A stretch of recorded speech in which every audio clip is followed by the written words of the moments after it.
Discretion is advised. Yeah. You want to wear? You want a mask like this to wear? Yes? Yeah. You want a mask?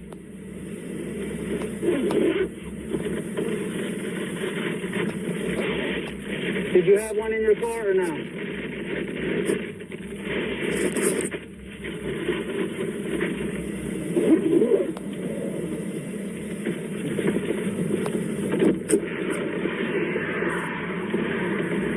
Let's put it in there. Get the bugs out of here. Get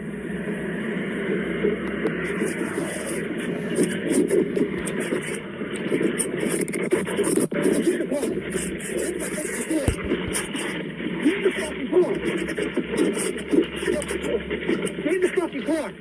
Get in the car now. Get in the car.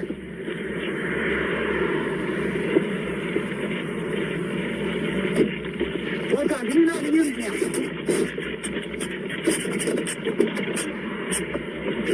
Get out of the car! Get the fuck out of the car! Get out of the car now! Get the fuck out! Get out of the car!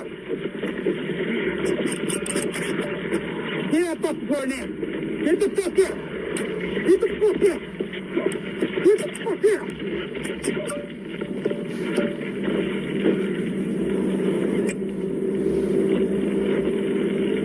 Get me another unit. Get me another unit. Get the fuck out. Get the fuck out.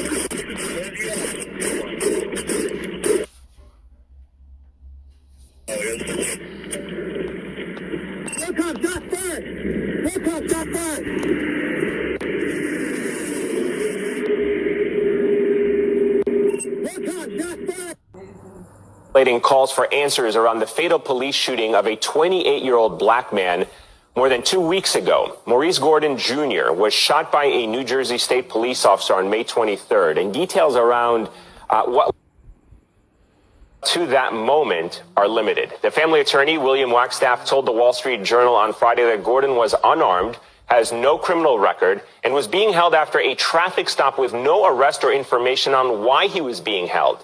Wagstaff said in a portion of video footage shown to him, Gordon made attempts to leave the officer's car after over 30 minutes of waiting when multiple gunshots were fired. NBC News has not reviewed any of the footage. It is unclear whether Gordon died at the scene or received first aid. The attorney also telling the Wall Street Journal he hasn't been allowed to see full video footage from the officer's car, the medical examiner's report, or the name of the officer involved. In another interview with NewJersey.com, the attorney added Gordon and the officer had been waiting for a tow truck at the time. New Jersey's attorney general said in a statement, because the investigation is ongoing, we are not in a position to release additional information. It goes on to describe the policy for releasing video and audio recordings after the initial investigation is substantially complete, and adds, we anticipate publicly releasing all footage of the incident before the end of this week. Joining me now is William Wagstaff, attorney for the family of Maurice Gordon Jr., and Raquel Barrett, Maurice's mother. Thank you very much both for joining us. I know this is an extremely hard time. I really appreciate you joining us. William, let me just begin with you, if I may. Are there any new developments on this case that you can share with us? Unfortunately, the reason why there's been so much outrage is that there are no new developments. Despite me pleading with the AG's office to give more information, at a minimum, let us know the name of her son's killer. Let us know if he died on the scene, died in an ambulance, died in the hospital. They're not releasing any information, and they keep saying, we can't release the information because it's going to compromise the investigation, which is just nonsensical. They can give the information to the family. We're not asking for them to release information to the media. We're asking that a grieving mother, a grieving father, grieving sister, and siblings are able to have an understanding of his last moments and the circumstances around his killing. Raquel, let me ask you, if I may, I understand that you have some of the last text messages that you had with your son. Can you share with us at all what those text messages reveal? Well, he was talking to me about some personal stuff, which I don't want to say right now, but the last message that I received was, Mom, can you cut my hair, please? Can you do it? And that was it. What more can you tell us? And we have that there on the screen for our viewers to see. What more can you tell us about your son, the kind of person he was? Because in situations like this, it's always tragic that we only learn about a person through the eyes right now of what law enforcement is going to tell us. I want you to tell our viewers what kind of person your son was. My son was the most amazing person. He's a wonderful son. I mean, he'll just call me, Mom, how are you doing today? Did you eat? Did you take any vitamins? This is... truck. Gordon did not want to remain in his vehicle, so he was allowed to sit in the back of the trooper's car. The family of a Jamaican-born man is seeking justice after he was shot dead during a routine traffic stop by a police trooper in New Jersey, in the United States, just 2 days before the captivating death of George Floyd.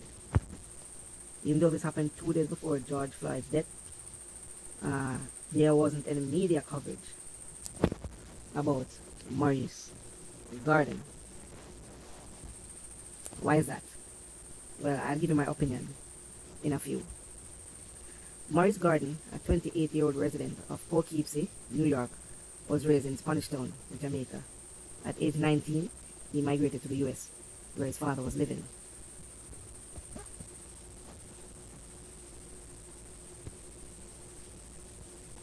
According to Gordon's family attorney, on the day in question, the Jamaican native was stopped by the trooper for reportedly committing a speeding violation.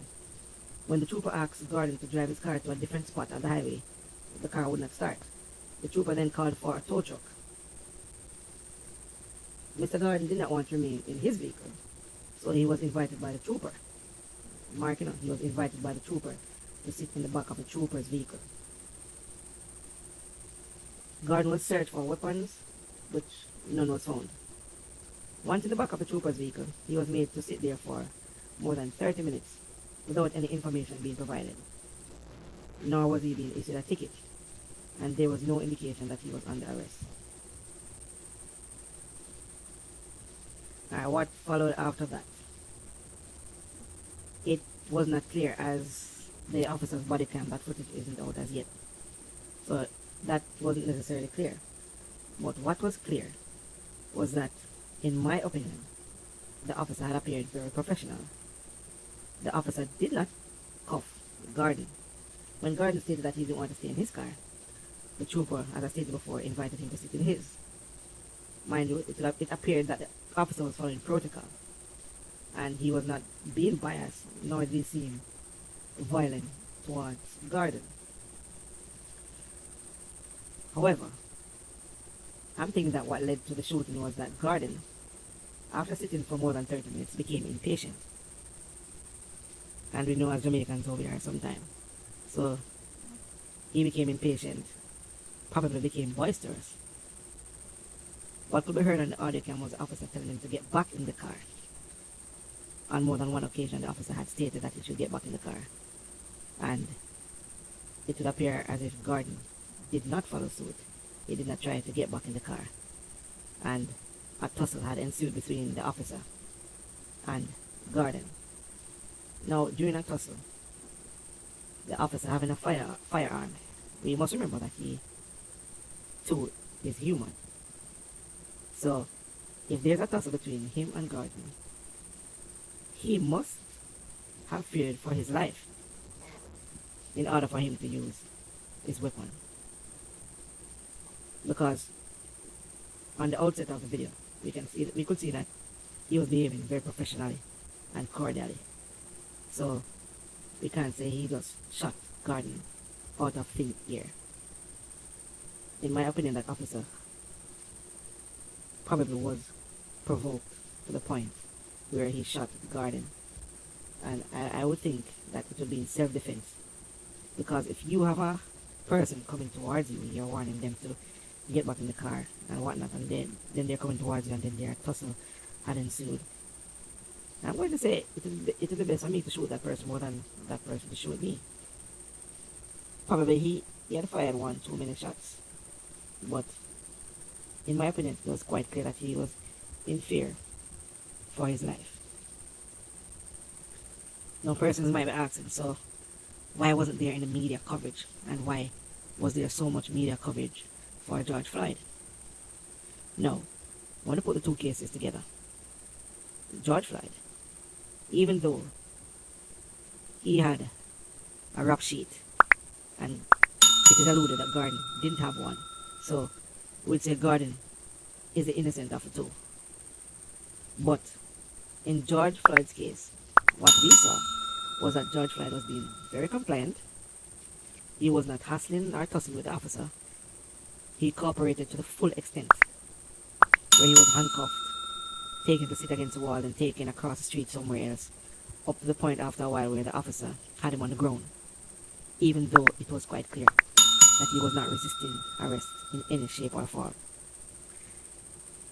and then kneeling on his neck, which eventually led to his death. It could be argued that in Gordon's case, he had provoked the officer, which led to his shooting, which led to his demise. So the cases are quite opposite. So that's why we probably see persons marching for George Floyd and none for Maurice Gordon. Don't get me wrong for a minute. All lives matter. And Maurice Gordon's life as well mattered. But could we say that he provoked the officer, which led to his shooting? Leave your comment below, and don't forget to share and subscribe. Your opinion is warranted.